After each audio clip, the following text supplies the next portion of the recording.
날마다 쓰는 나의 신앙일기 TV 데일리 큐티 나무향기입니다. 오늘은 출애굽기 5장 19절에서 6장 1절을 묵상하겠습니다.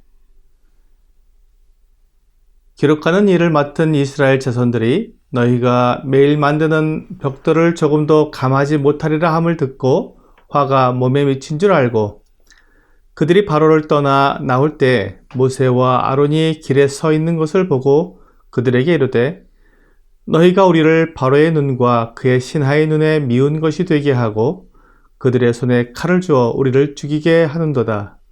여호와는 너희를 살피시고 판단하시기를 원하노라. 모세가 여호와께 돌아와서 아뢰되 주여 어찌하여 이 백성이 학대를 당하게 하셨나이까? 어찌하여 나를 보내셨나이까? 내가 바로에게 들어가서 주의 이름으로 말한 후부터 그가 이 백성을 더 학대하며 주께서도 주의 백성을 구원하지 아니하시나이다. 여호와께서 모세에게 이르시되 이제 내가 바로에게 하는 일을 내가 보리라. 강한 손으로 말미암아 바로가 그들을 보내리라. 강한 손으로 말미암아 바로가 그들을 그의 땅에서 쫓아내리라. 이스라엘 자손들은 하나님의 계획을 알지 못했습니다.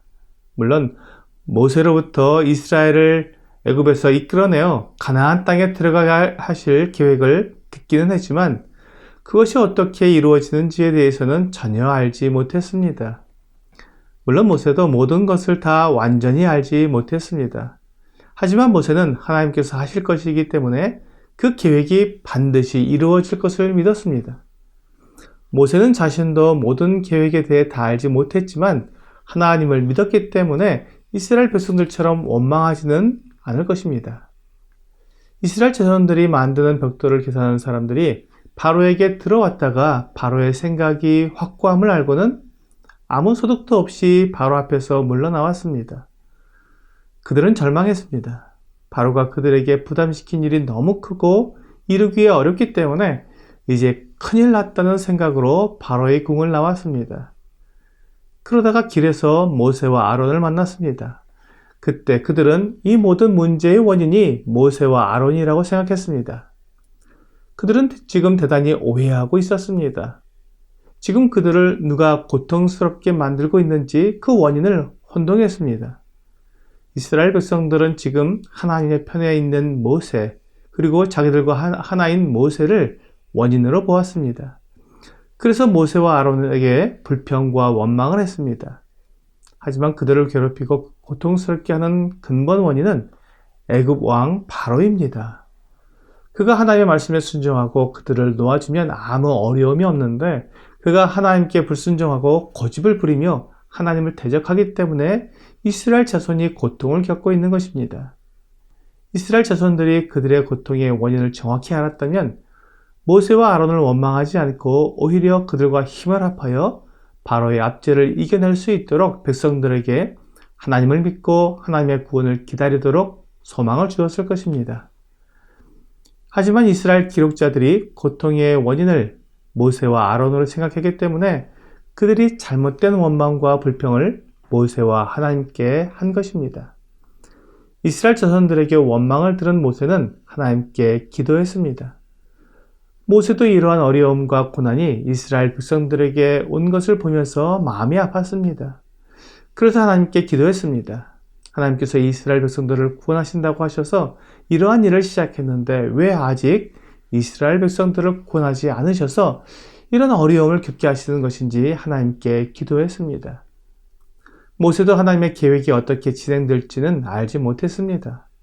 하나님께서 이스라엘을 구원하시겠다고 약속하셨지만 그 계획 속에 들어있는 세부적인 내용은 모세도 알지 못했던 것입니다. 그래서 모세도 답답하고 힘들었습니다. 그리고 자기 민족이 고통받는 것에 대해 마음이 아팠습니다. 그래서 하나님께 그런 마음으로 기도했습니다. 우리가 하나님을 오해하는 것은 하나님의 계획을 알지 못하기 때문입니다. 하나님의 계획을 알지 못한 채 내가 이렇게 될 것이라고 막연히 바라는 생각을 하나님께서 이루어 주신다고 믿으면 그것이 믿음이라고 생각하는 오해를 합니다. 어떤 사람이 하나님을 믿으면 부자가 되고 건강해지고 아무 문제 없이 행복한 삶을 살게 된다고 생각하고는 그것을 강하게 믿었습니다. 그런데 그가 아무리 해도 부자가 되지 않고 때로는 사고도 나고 아프기도 했습니다. 이제 그 사람은 자기가 믿은 것이 이루어지지 않기 때문에 하나님을 의심하기 시작합니다. 왜 내가 기도하고 하나님을 이렇게 강하게 믿는데도 하나님이 아무런 응답을 해주시지 않는 것일까? 하나님이 안 계신 것일까? 이 믿음이 아무 소용없는 것일까? 이런 의심이 들기 시작하면서 점점 하나님을 떠나기 시작합니다. 이 사람의 문제는 잘못된 믿음을 가진 것인데 그는 하나님이 잘못되었다고 생각한다는 것입니다. 자기가 잘못해놓고 하나님이 잘못했다고 원망하는 것입니다. 하나님은 예수 그리스도를 믿는 사람을 부자가 되게 해주신다거나 건강하게 해주신다거나 아무 문제가 없게 해주신다고 약속하신 적이 없습니다. 물론 우리에게 필요한 것을 주시고 우리와 함께 계신다고 약속해 주셨지만 그것이 부자가 되거나 건강하건 또 이런 것과는 아무 문제가 없게 해주겠다고 하는 약속은 결코 아닙니다. 그 사람은 하나님의 약속을 믿은 것이 아니라 자기가 바라는 것, 소망하는 것이 그대로 되기를 믿은 것입니다. 즉 자기 자신을 믿은 것입니다. 하나님이 아닌 자신을 믿은 것이기 때문에 하나님이 그 일을 이루어 주시지 않는 것입니다. 하지만 그 사람은 믿음을 오해했기 때문에 자기가 무조건 강하게 믿으면 이루어진다고 생각하고는 엉뚱한 믿음을 가진 것입니다. 이스라엘 백성들도 그와 같은 믿음을 가진 것입니다. 하나님께서 그들을 애굽에서 건져주시겠다고 하셨습니다. 하지만 그 과정에 이렇게 어려운 일이 없다고 하시지 않았습니다. 이스라엘 백성들은 이런 어려움이 없었으면 좋겠다는 강한 소망 때문에 하나님이 그렇게 해주실 것을 믿었습니다. 하지만 하나님은 그런 약속을 하지 않았습니다. 또한 하나님은 모세에게 바로가 쉽게 이스라엘 백성들을 내주지 않을 것이라고 말씀하셨습니다. 그러므로 하나님께서 이스라엘을 애굽에서 건져 주시겠지만 그들이 바라는 소망대로 되는 것은 아니라는 것입니다. 하나님께서 모세에게 말씀하셨습니다. 이제 모세와 이스라엘 백성들이 하나님이 하시는 일을 보게 될 것이라고 말씀하셨습니다. 하나님께서 강한 손으로 바로를 치심으로 그가 이스라엘 백성들을 쫓아낼 것이라고 말씀하셨습니다. 이것이 하나님의 약속입니다. 모세와 이스라엘 백성들은 완전히 절망의 순간에 놓여 있었지만 하나님께서 그들에게 분명한 약속을 하심으로 희망을 볼 수 있게 하셨습니다. 이스라엘 백성들은 분명히 애굽에서 나오게 될 것입니다. 하나님이 약속하셨기 때문에 이 일이 반드시 이루어질 것입니다.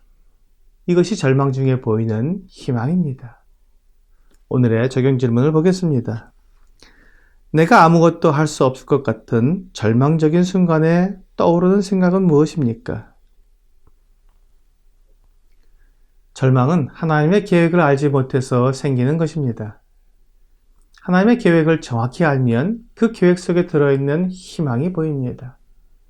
오늘 내 생각으로 하나님을 오해하여 의심하지 말고 하나님의 분명하고 정확한 약속을 믿음으로 고통의 순간에 희망을 보는 여러분과 제가 되기를 주 예수님의 이름으로 기도합니다.